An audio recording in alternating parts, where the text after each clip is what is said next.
So I guess there's around 30 people already joined. So I guess we'll just start the meeting now.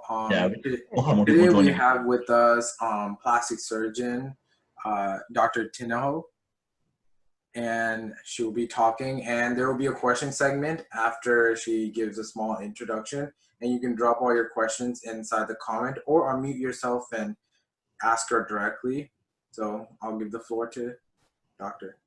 Okay. Hi, everyone. Thanks for joining on this Sunday. So I'm Tina Ho. I'm a facial plastic surgeon practicing in the Philadelphia area.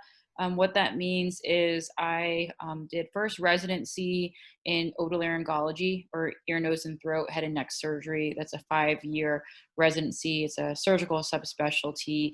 And then I wanted to subspecialize, so I did a 1-year fellowship in Chicago in facial plastic and reconstructive surgery. What that means is I'm a face specialist. I do only procedures in the head and neck region, but I also do mainly either cosmetic surgery or reconstructive surgery as a plastic surgeon. Right now, I'm in private practice. I do more cosmetic work. So I do a lot of non-surgical procedures like Botox, filler injections, also surgeries like rhinoplasty, facelift, eyelid surgery. It's just right now heavily geared more towards cosmetic. If you're at an academic center, you can be involved with more reconstructive work. So I can talk about that as well. I did grow up a little bit in the Philly suburbs. My parents are in Northern Virginia now. I went to UVA for medical school and then ended up in the Midwest, University of Kansas for ENT training, and then Chicago after.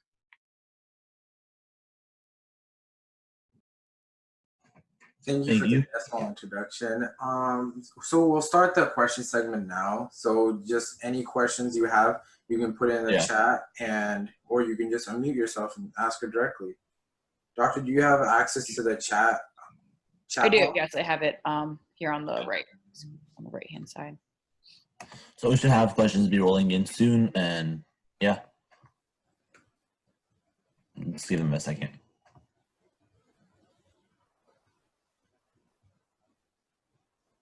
I guess I'll start off the questioning segment. How difficult is it to specialize in your field of medicine?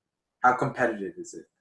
So ENT is one of the most competitive subspecialties. I would say since I've applied, it's become more competitive.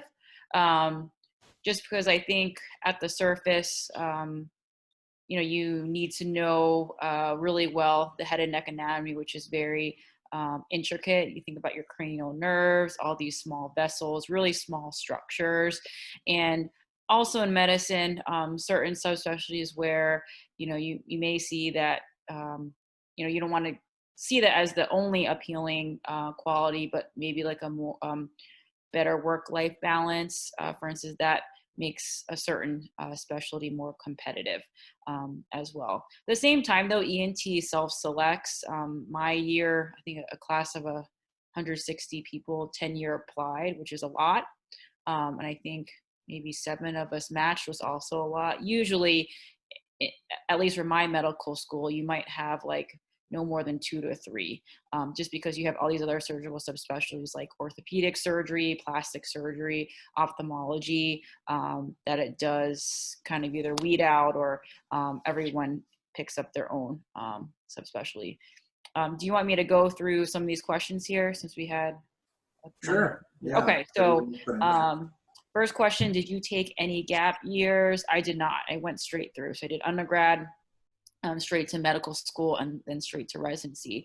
I would say though, again, I feel old now, just I am, now a couple years in practice after my training, but taking a gap year was an increasingly common trend before medical school. And I highly recommend that too, just because I felt like my classmates who were older seemed in a way more mature. Kind of more focused and ready to do school. And also medicine is such a long path too, that I recommend everyone make sure, besides being focused, but it's such a long journey. It's okay to take your time. If I could go back and do it, I would have maybe taken the time more to travel. I took 3 months, actually 4 months off before I started my first job in Philly. My now husband and I, we traveled for 5 weeks in Europe, and we took time to get married too, which I just thought that was important for me to do. What were some of the hardships you faced during residency? So residency itself, it's just much more rigorous in terms of, your the professional load you take on, you're taking care of patients, your hours. I would say my second year was my toughest. A lot of times it's your first junior year where you're starting to take call. It kind of feels like that fire hydrant, of everything being, thrown at you in terms of all that material you need to learn, especially when you feel like you know something, but not that much compared to intern year where there's less pressure on you.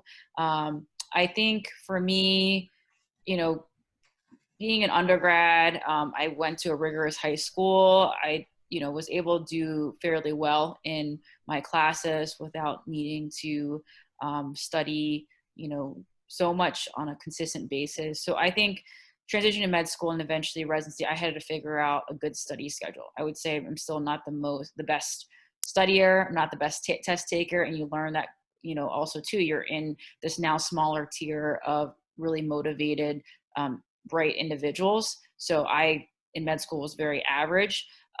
So for me, in order to do well enough for me and not be like, again, a top test taker in my residency class, I had to figure out study strategies. I sought professional help to help me do that. That I needed to recognize that as well. I think more my junior years of residency, I would say I struggled more just because of that greater curve to overcome. It was more transitioning as a senior resident where I had more responsibility that I think where I found came into my own more. Let's see here. What's the most insane surgery you've completed? Okay, let's see here. I guess it depends on what you consider as insane. So the most impressive type of surgeries I did in residency that I won't do again, but I think it's pretty mind-boggling is in ENT, we deal with head and neck cancer. So to me, I feel like the head and neck oncology surgeons, I would call them badass basically. So you can remove a small tumor or as large as a big tumor that takes out most of your tongue, part of your jaw, and now we have to reconstruct it, right? So you can't do something like just like a skin graft or close it.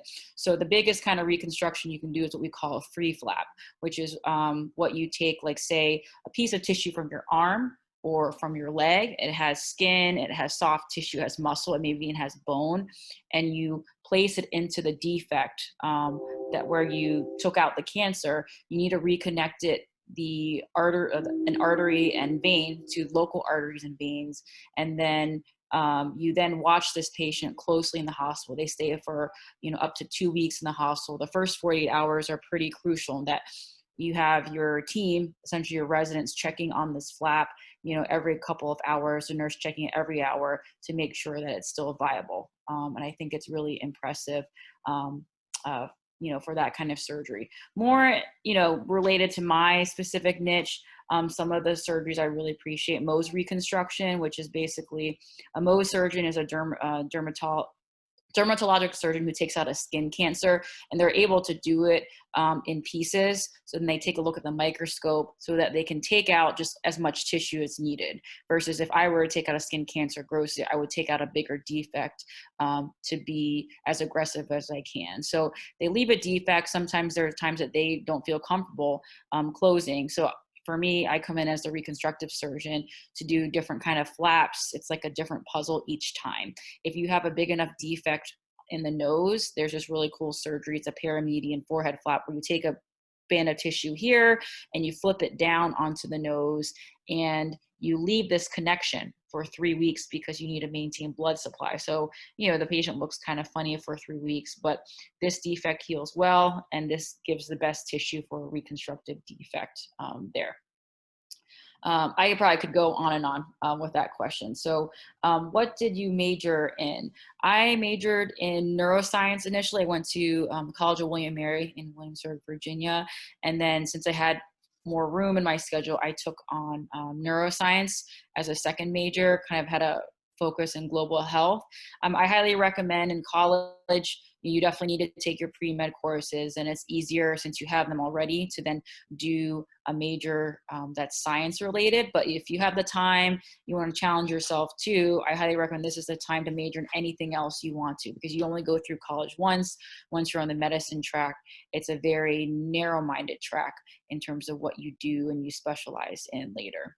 Why did you choose plastics? What motivated you to go into the plastic surgery specialty? I'll answer these two questions together. So for me, it was a personal decision. I myself was born with a large nevus on my forehead. Think of it like a large mole that, if not treated, could be potentially more cancerous compared to other moles, smaller moles in the body.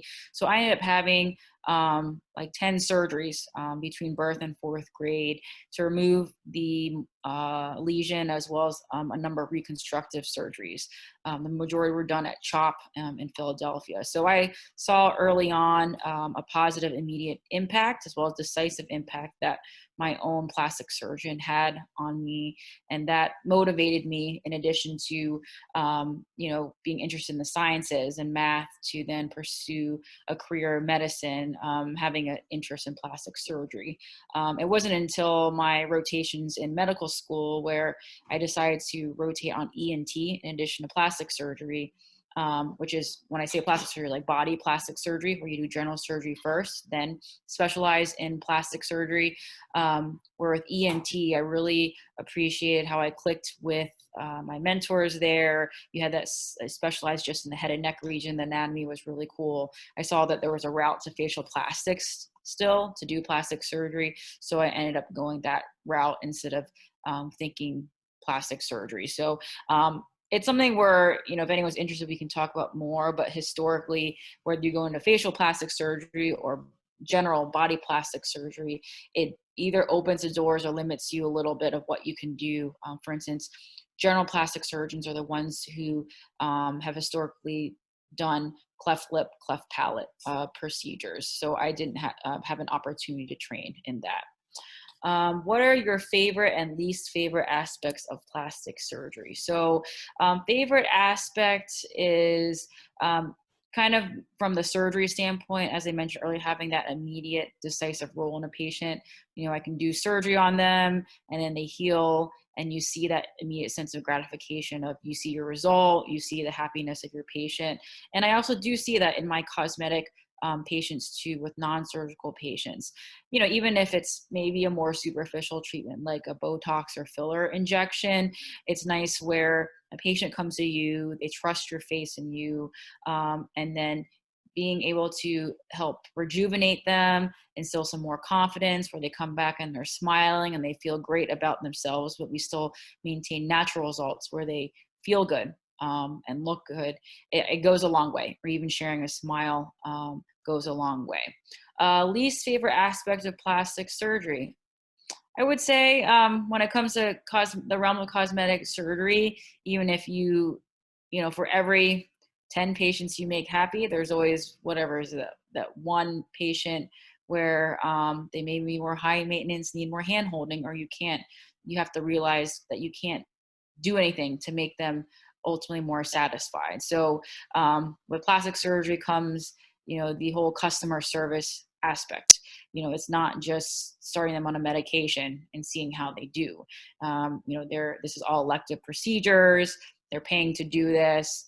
They may have distorted expectations, distorted price points. So I've seen my share already of interesting patients, either for the better or for not so great. So sometimes I say, taking this extra stress on, but I think with any specialty, there's a certain stress when it comes to patient care. Okay, so how many years of schooling did you go through? Okay, so coming from undergrad, I did 4 years of undergrad, 4 years of medical school, which is a given. And then after that, that's when it varies of how much medical training you have to go in your specialty. I did 5 years of ENT residency and then 1 year fellowship. So 6 years of training after medical school. What you think of it, it's not that much in the grand scheme of things. The minimum residency is 3 years in length, and if you decide to subspecialize, say you want to do medicine or peds and you want to become a cardiologist, for instance, you have to do 3 more years at least of fellowships. So it all adds up similarly. So to me, doing the surgical subspecialty isn't that much longer, or it's on par. What does your daily schedule look like? So basically from week to week for me, and again, this is me being in private practice and more in, cosmetic surgery. I am in clinic 2 to 3 days a week, and the other days I am operating. So the clinic days that I'm there, it's like 8 or 9 to 5. Surgery days, can usually start as early as 7 to 7:30. If I was in an academic center or in like say I was a general surgeon where the hours could be more rigorous, the cases are longer, you could be operating 7:30 to 5 or longer, having longer clinic days. At the same time though, I will have to say, my husband would agree, my work doesn't stop at the clinic hours, the time I spend in the operating room or surgery center. I need to, whether I decide to stay later at work or I come home, I need to take care of clinic notes. I do have one work from home day a week where I work on marketing, my website, even just my Instagram, using it as a profile and platform for my brand. So there's always something to do on the side, or taking the occasional calls of patients if they have any questions or concerns. Why did you choose cosmetic surgery instead of reconstructive? So for me, it has been more of where my career path has taken me. I have been really interested in reconstructive surgery as well. And I would admit, I wish I had more of that in my current practice. When I applied for jobs, I did apply for academic opportunities where reconstructive is just more possible, given that you have the framework to see insured patients, you have the, kind of bigger, interesting cases coming in. Fortunately, with facial plastics, there's not that many academic positions open when you're applying from fellowship. So there was that barrier. And then also too, now, I transitioned from where I was with the first practice of dermatologist, now being more affiliated with a medical spa. I don't take insurance now. There's pluses and minuses to that. In a way, for me, it's more straightforward that it's cash only with the patients I see, but it does limit the opportunities for reconstructive. So. How long do the surgeries usually take? So it really varies. Like doing an upper eyelid surgery, my part, and I can do it in the office under local anesthesia, may take only 30 minutes or so. Submental liposuction, removing fat from this area, may take an hour or so. A rhinoplasty, a nose surgery, if it's just only like doing a couple of things like taking out a hump, minimal work, could take a couple hours. If I'm trying to really build up the structure of the nose or do something much more technical, it could be 4 hours. If someone who wants to do a lot of aging face surgery, a facelift or neck lift could easily take at least 4 hours. You add on eyelid surgery, fat transfer, CO2 laser, then it turns into a 6 or so hour case. So even if for the most part, the surgeries I do take less in time, they can be longer depending on how much the patient wants to do. What do you enjoy most about your job? So I think there's a lot of things I enjoy about it. I do really appreciate the hands-on aspect that I do a lot of procedures. And again, making that decisive impact, immediate impact on my patients. I also do appreciate the nature of the patient relationships I have. They're not, as in depth as someone who's a pediatrician or an internal medicine doctor who sees patients for years and years and spends a good amount of time with each visit, but I do have patients that come back to me who give me good feedback, and I really enjoy helping to see patients look and feel better. So there's a lot of different things that have I've appreciated. I do think I do like having that immediate impact and being able to work with my hands a lot. How long have you been in private practice? So I've been in private practice for under 2 years, so I'm still considered pretty new and pretty fresh. What are some study tips that you have used when in high school? So, okay, so high school is a long way ago for me.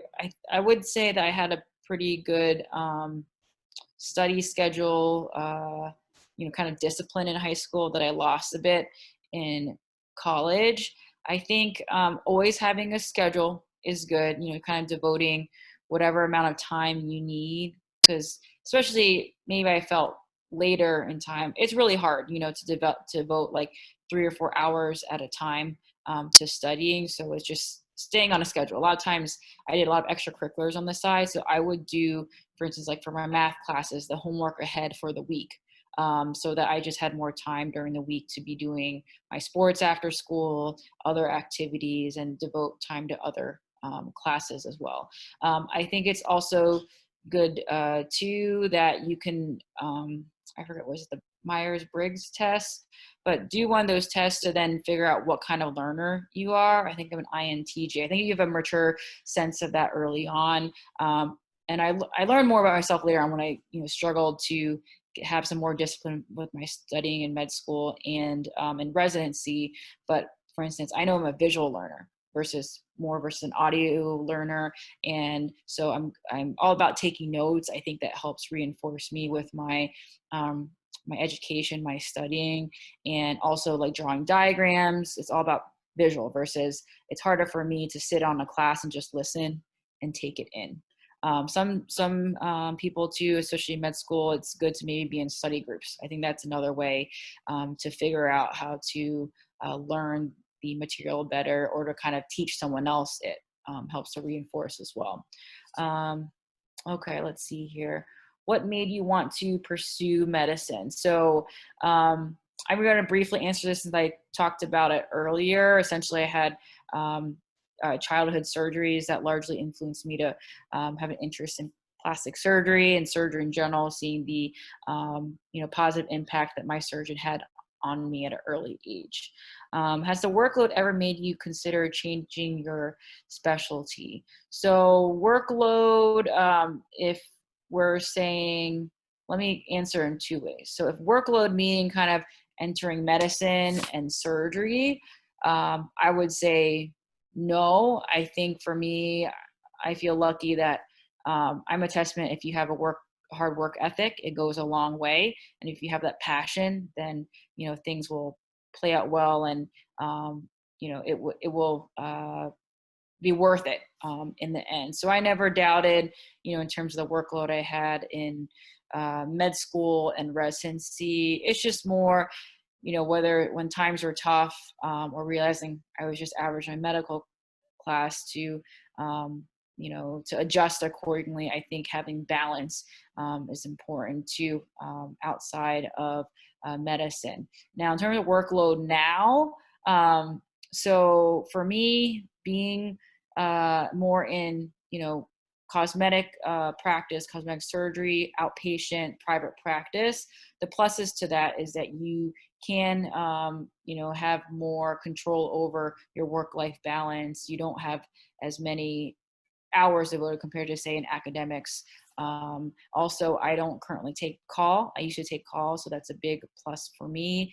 But at the same time, though, like my husband would, he'd probably laugh at me right now hearing what I'm saying, that I still put a lot of hours. Like I constantly work to him, and that, like, as I mentioned, Mondays I do work my marketing, Instagram. There's always something to do. So I'm always, for me, I may seem someone who's, it's harder to relax at times, that I'm always kind of engaged in my work or my patient care. Oh, great. Thanks for the shout out from Northern Virginia. I appreciate it. What is one unexpected thing that has happened during your path to become a plastic surgeon?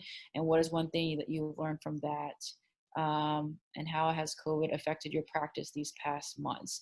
Okay, so let me answer about COVID real quick. So I had a baby end of February, so feel really grateful for the timing. If you're going to be cooped up on maternity leave anyways, I was supposed to come back beginning of May. Our practice reopened mid-May. So really, I was on maternity leave for most of the time that the practice was closed. And again, we are grateful for the timing and for the health and everything, especially during these tough times. I would say now, now a couple of months in, we had a surge of patients. It has slowed down from the non-surgical standpoint, but then the last couple of weeks, and I'm young, I'm still building up my surgical practice. I've had a surge in surgeries, which has been great. I think there's some factors to think about it. In the Philadelphia area, patients, people like to go to the beach a lot, especially for the weekends. So I think things are slower anyways during the summer, because I felt like last summer it was slower for me. And at the same time, financial considerations are different.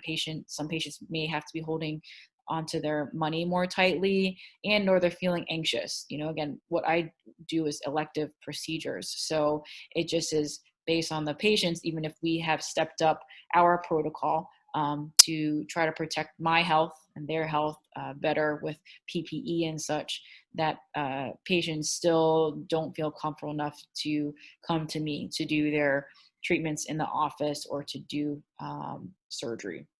So, and then an unexpected thing that has happened and something I've learned from that. The one thing that comes to mind that's personal is, so I have a cousin. She was 9 years older than me. I don't have a sister, so I saw her as a sister, someone who was very close to.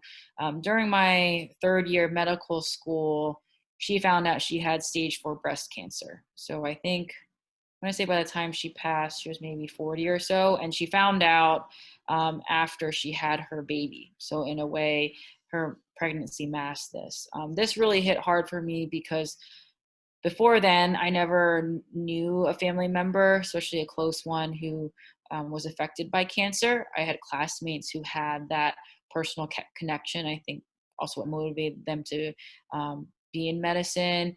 And so it was really tough. I was still going through medical school, then I went into residency, and she eventually passed away my fourth year of residency. I did see her from time to time. She was a dentist herself, so educated medical professional. I do think she kind of kept from me just how well or not well she was doing from time to time. So I did always see her kind of in good spirits and doing okay. And then she ended up deteriorating rather quickly. It just gave me perspective of, you wonder, should I have tried to spend more time with her, or, you kind of, when you have an event like that happen to you, and especially when you're on this professional track where so much time, effort invested, it's isolating, it's really important to have a good support system for yourself, but also know too, there are certain things that you will personally sacrifice, whether it's always putting your patients first. In training, I had to miss, certain events of my family members and my friends, even if it was like a wedding, a bachelorette party, but those are life events, right? And then just also kind of regretting, should I have spent more time with my cousin when I could have? So let's see here. Would you specialize in a different field if you had the chance to? No. So I think that's a good thing. I feel really lucky that I enjoy what I do, regardless of the challenges I face. Performing surgeries seem tiring from an outsider's point of view. How do you keep yourself motivated and focused? So I think just like the advice I give for those wanting to do medicine, where I say, at least from my perspective, I didn't really see myself wanting to do anything else. And I would strongly recommend, if you're interested in a different field outside of medicine, just as much as medicine, to really strongly consider that. Because medicine, as I mentioned, a lot of time, a lot of effort, a lot of sacrifice, even money invested into this career path that takes so long. And you have these certain priorities that are different that others outside of medicine can't relate with. As I mentioned, putting your patients above you and your family and your loved ones first. And then that also, when you go and through medical school, you go in your rotations, I would similarly say, if you're interested in surgery, but you're interested in something else as much as surgery, to strongly consider that. Having a surgery career, I think, is unique in that it's more rigorous with the training and potentially with the lifestyle too. I would rather wake up early, 5 a.m. or so, to see patients quickly and then be in the OR all day, even if it's until 6, 7, 8 p.m. To me, that's what I'd rather do instead of be in a clinic and see clinic patients all day, talking about their health diseases, or being in the hospital rounding on patients, spending 8 hours rounding. So you quickly see whether you're surgery versus non-surgery. So, so again, this is a great question. But to me, I don't see the surgeries, as being super tiring. I think in terms of staying motivated and focused, I just really enjoy the procedural aspect, the challenge to it. I enjoy seeing how patients do and their sense of gratification. I think those are good factors that reinforce why I like to do surgery. Has the workload during med school or residency ever made you reconsider your choice of specialty? I think no. Again, as I just mentioned earlier, you'll see, besides what I realized in medical school too, you not only pick the specialty based on the type of medicine you're interested in, but if that niche or field of medicine suits certain personality characteristics for you. So again, I'm perfectionist. I'm more meticulous, detail oriented. I like working with my hands. So that just fits nicely with facial plastic surgery besides the actual field itself. Are there any stereotypes about plastic surgeons that aren't true? That's a good question. So let's see here. Any certain types of, well, I think maybe on the surface, depending on who you watch on TV or Instagram, where certain surgeons may seem really refined, have that certain lifestyle, that it's, very glamorous per se. And I would admit, you look at me, I'm only a couple years out. I remember, especially as a female, being in a male dominated specialty where, was recommended at first in my first job that I needed to fit that mold to show that I looked sophisticated. And yes, like I need to show to my patients a certain level of professionalism and expertise, especially to those patients who are a lot older than me, that I'm trying to sell to them that I can do their facelift. For instance, that's a challenge, especially when you're looking younger. At the same time, though, I've come to realize, especially in terms of your practice as a plastic surgeon and your brand, it's what you want it to be, and you want it to be authentic, you too, because if you're true to yourself and if you can be appealing, approachable patients, the patients will come to you.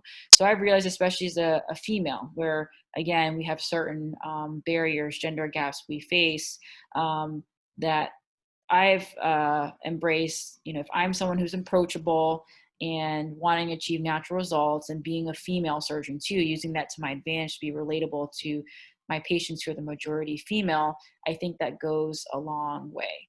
Of course, I need to act confident to my patients, but I been grateful where a lot of female patients come to me, especially even Asian female patients or younger patients who say, hey, I see you at the surface. I see what you do on Instagram, and I can relate with that, especially even if it's like talking about interest in food or travel that's outside of what I can do with my hands, and my technique for you. So I do think surgeons can be approachable. There's different types of personalities, and, maybe that takes away from the stereotype of what a plastic surgeon is or should be. Do plastic surgeons have a good work-life balance?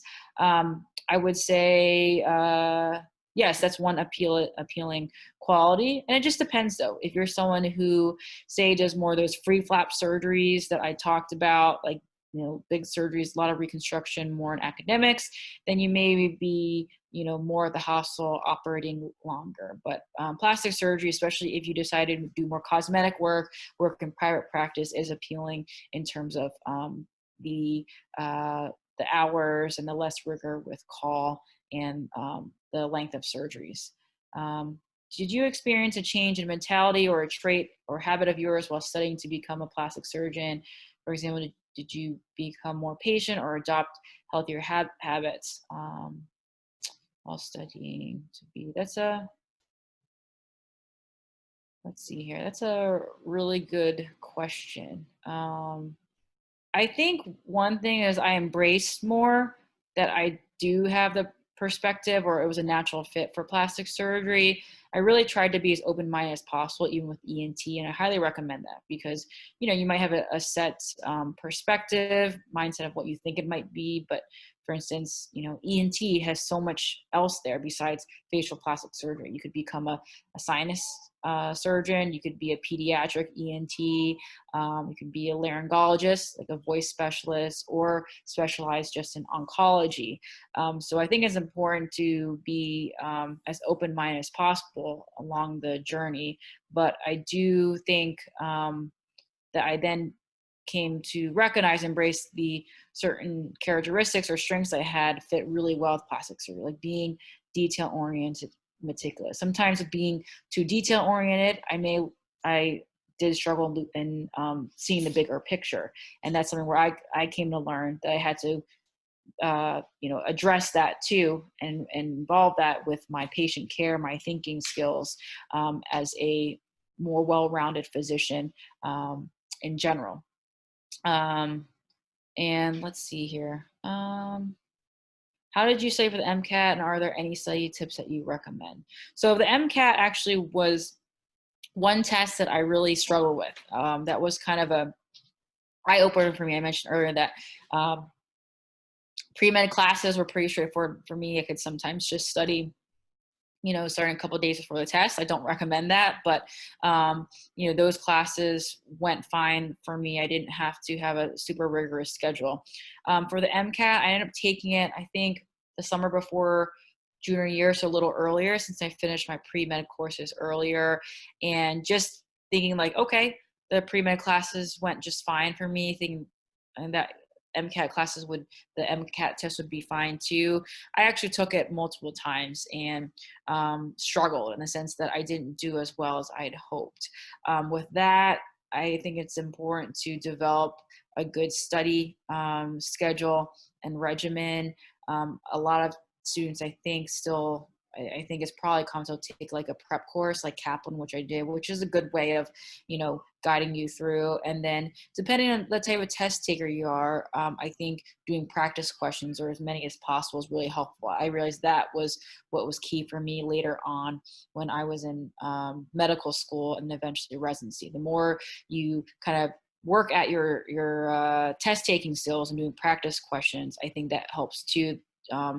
Especially when it comes to MCAT content or later in medical school or the boards exams, you're not going to know everything, right? So there are going to be your classmates who are just really good at taking tests. I never was that, but you kind of, if you can, get a little bit of that edge where you learn to, for instance, narrow down your choices to 3 choices and then make a better educated guess, or to manage your time more wisely on exams of, hey, I know this, make sure I take the time, I answer it without a careless, thought. This one, I have no idea. Move on more quickly instead of dwell on a question you can't answer. Okay, towards the middle of your pregnancy term, are you allowed to perform surgeries, considering bigger ones take hours? So I'm a first-time mom. So really for me, I was lucky my pregnancy wasn't too bad. I just had morning sickness in the beginning. It basically, depending on your health, if you feel okay, you can work until your due date, essentially. I think I basically maybe, I ended up delivering a week early. So my last real day of work was the day before I delivered my son. But otherwise, I think I had stopped my clinic close to a week before my due date. So, patients understand, you can't guess whether you're going to be pregnant early or late. So it's just really on your well-being, how you feel comfortable. You have to think about having your belly there and operating it. For me, actually, now it's more challenging operating. I won't get into too much about it, but since I'm breastfeeding, having to worry about pumping. And then also building that stamina back up, especially for my longer cases when it's been a while since I've, haven't been operating. I am also, waking up in the middle of the night from time to time to feed my son. So not the most rested compared to before being a mom. How have you paid your student loans? So student loans, so I'm also in a lucky, unique situation. I had a scholarship for undergrad, and then what my parents had saved up to pay for undergrad, it went towards medical school. So it covered a majority of medical school, and then they took out one loan that the interest didn't have to start until I graduated. And my parents paid that up front for me, and then I paid them back basically slowly through residency. So I'm one of the very unique individuals who, after residency, I didn't have any student loans. Definitely along the way, you should seek out those resources in terms of loans, how to figure out expenses and such. I had great financial counselors in med school, and there's also certain ways where you want to do like ROTC, or if you're long enough in academics, you can apply to have forgiveness. At the end of the day, though, the kind of perception I feel like amongst my colleagues is everyone is dealing with loans.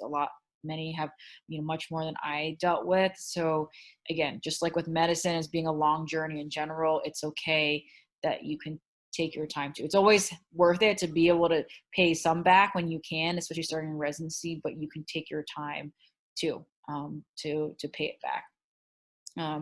Do procedures schools matter to be able to get into med school and residency? I think at the end of the day, it matters how well you do academically. I think if you work hard, you get good grades, you're able to do well enough on the boards, the exams, like MCAT and boards exams, which I think matter the most. I think that then you should be able to pave your way regardless. I've had colleagues who have the DO background who are now plastic surgeons, ENT surgeons. I've, trained with or learned from different physicians, whether they came from a small school for undergrad or medical school or more prestigious. I do think more prestigious schools, though, just something to keep in perspective, whether it's for undergrad or medical school, may have more opportunities at baseline, whether it's research opportunities. If they're affiliated with a medical school, then they may have, more whatever shadowing, research opportunities through that avenue. That is what I think the benefit, advantage a more, prestigious school that has more money may have, that could affect your undergrad or med school experience. What's the worst part of being a surgical resident? So I think in general, the hours taking call is not great, but that's with any residency. I think call is tough. No one likes being on call, and I never wanted to calculate what I was actually paid per hour, if based on my salary, of how that all factor it out. I think that's the main thing about it. But again, it's something that I knew going in and accepted, so it wasn't like it was a big detracting factor. How long did you spend studying to become a plastic surgeon? So I think this question is similar to a question asked earlier, so I'll mention again. So after undergrad, medical school for 4 years, and then for me, 5 years ENT residency, followed by 1 year in facial plastic surgery fellowship, so 6 years total. If you went the general plastic surgery way to be able to be a body plastic surgeon, you would need to match into an integrated program, which I believe is 6 years to begin with, which has the general plastics or general surgery component to it. And then if you wanted to specialize more, it could be 2 or 3 years more. Say if you want to be specialized in breast surgery, hand surgery, that you need that additional specialization.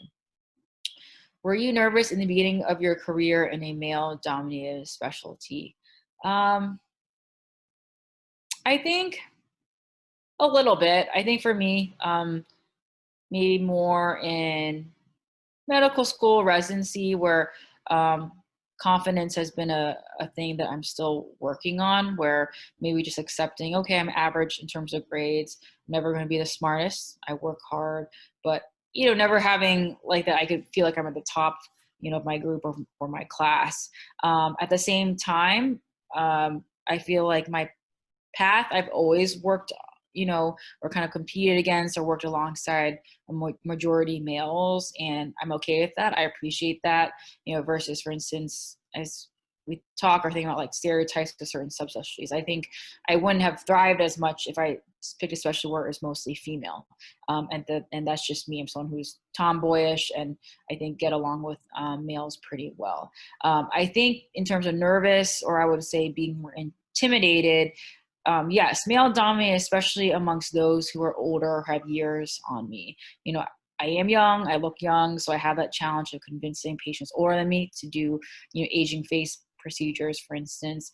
And two, as someone who's female, sometimes we have this challenge of, with the gender disparity, are we taken as seriously compared to our male counterparts? I don't think so. I think there's still gaps there. So especially in plastic surgery, where maybe certain patients, even if the majority of female, would say they just happen to think that they could trust a male surgeon, one that shows up in a suit, who, has that distinguished or polished look, compared to me. I think there are those challenges there that I have myself personally tapped into that I'm trying not to, but I'm finding my own way as a plastic surgeon. Are private practices more or less common in your specialty? Very common. So as I mentioned, it's a lot harder coming out of training to enter academics. There's just not that many academic spots in the country. And my niche, because again, we're doing elective treatments, more in the clinic or outpatient surgery. It's pretty much private practice, and there's the nice perks to it. How did you prepare for the interview questions to get into medical school? So I think it's been a while. I would say just preparing for interviewing in general. There's definitely some review books that you could always look into. You could always, talk to your pre-med advisor. And then medical school, talk to those relevant advisors too for any advice and any kind of prep work you can do.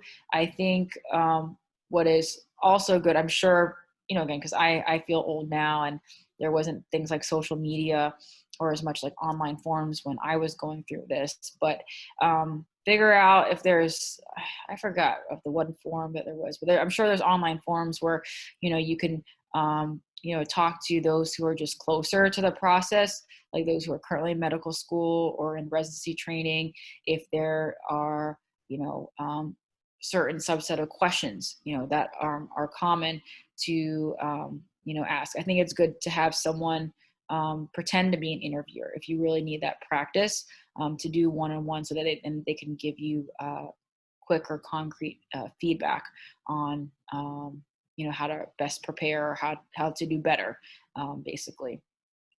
What are some tips you can give high schoolers to find shadowing opportunities?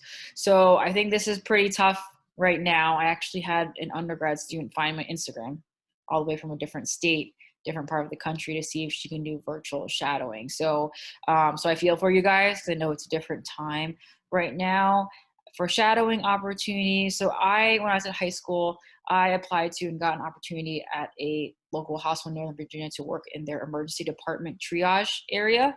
My brother applied to, he was more of a volunteer of wheeling patients around in the hospital. So I think if you contact your local hospital, see if there's opportunities like through a formal volunteer program, again, it might be limited right now, any doctor, whether it's your pediatrician you went to, a family friend, to ask, hey, can I ask you for some advice? Is there an opportunity where I could come and shadow with you? Or, especially if they're in an academic department or program if you could virtually shadow. If they're doing telemedicine anyways, if there's any way that you can be able to watch opportunities for being in the clinic with patients. I'm trying to think what else. I think if you're interested in surgery, I also sought surgeons through family, friends, or connections to observe them in the operating room. Hard to say if that's possible right now, but they may be okay. Some places, some surgery centers may be okay with it if you're able to kind of be distanced and you're wearing a mask in the operating room. Are there any tips for our students who pursue to specialize in plastic surgery? So in general, I would say still keep an open mind. So make sure medicine is for you. And when you get into medical school and you're going through rotations, rotate on plastic surgery. Make sure though that it's either surgery versus non-surgery, that you enjoy surgery regardless, because plastic surgery, whether you apply to ENT, whether you apply to general plastic surgery, that it's very competitive. So you want to have a backup plan. You want to know what else may you consider applying to, or if you don't match, if you don't make it the first year. I think that's sometimes there's a lot of stress or anxiety associated with that, but you need to have a good realistic expectations that it might not work out, especially the first time. I think it's always good to be open-minded as well. I think if you have a particular interest in plastic surgery, why not, if you can, if there's opportunities, go shadow, go watch a surgery, go shadow a surgeon, and so that you can see, do you really enjoy it or not, and get a taste of it.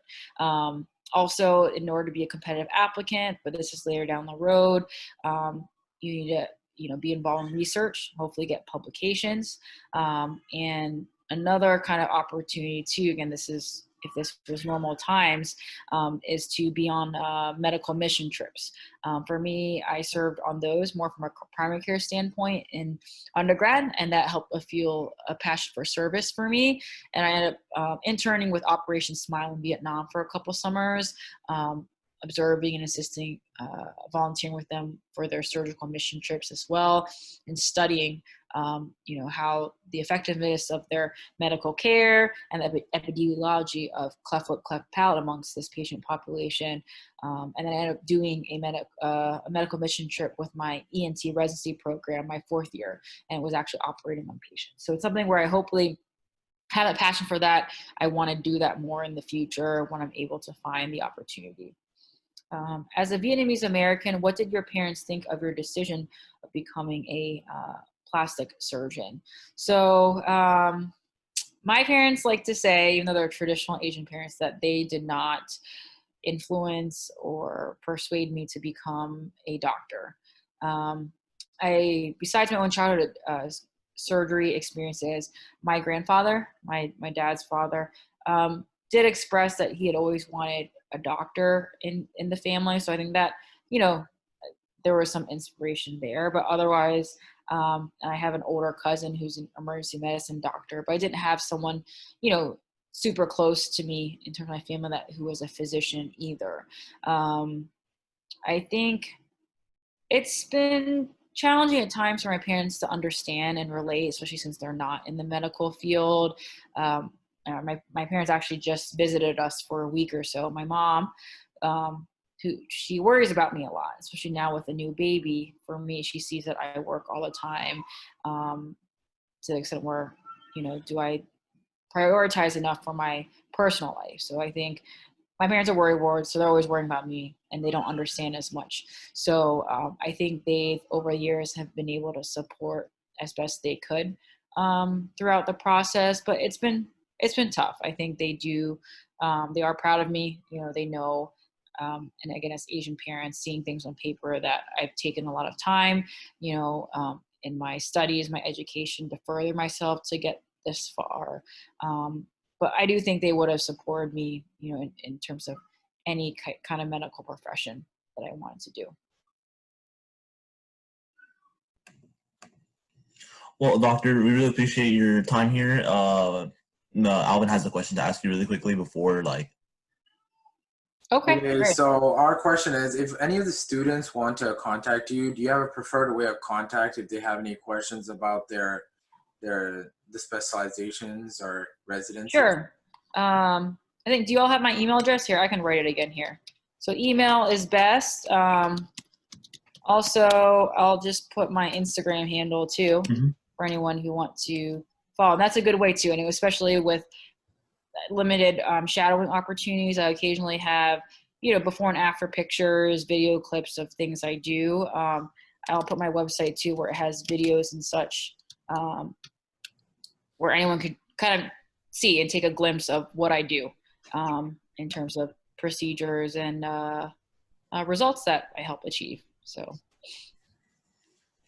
Yeah. So we'll let everyone like take a picture of your email and your website and stuff. And yeah, we really We'll appreciate post your it time on our Google Classroom for all students to look at. So. Okay, yeah, and you feel free, you can email this information out too if Okay. you have the listserv. No problem at all. Thank you, doctor, so much for your time. It was really informative. Really helped out all the students, and we really appreciate it. Yeah. Yeah, thanks so much for having me. An hour flew by. It was a lot of fun. So happy to help thank you out very in the much. future for anything. Again, if you want to, you guys can. If we have a series of questions, we can do a rapid fire Q&A. At some point, put it on Instagram or something. Whatever. Yeah. We will. So yeah. Hopefully. So thanks again. Yeah. Thanks for having me. It was a lot of fun. Appreciate. Hopefully, it was helpful. Yeah. So. Yeah, it was really Thank you so joining much, us. doctor. Okay. Thank take you care. everyone for joining. Bye. Have a great day, good everyone. Yep. Take care. Have a good day. Bye. Yeah.